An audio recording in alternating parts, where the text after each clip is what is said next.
Assalomu alaykum akalar, mana Namangan shahariga tomosha o'qigan keldik. Mana bu lombasi ustiga mana shu holatda yotibdi. Mana o'ta holatlar achinarli, yorug'lik yotibdi.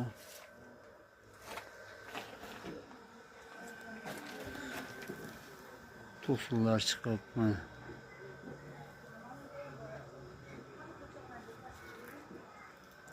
endi biz bunga bunday qilib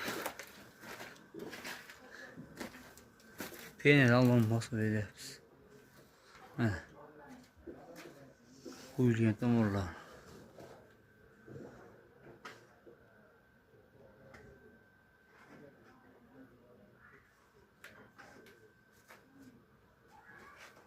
Kimga shunday xizmatlar kerak bo'lsa, ekranga nomer qo'yamiz, aloqaga chiqarasizlar. Xizmatimiz O'zbekiston bo'ylab.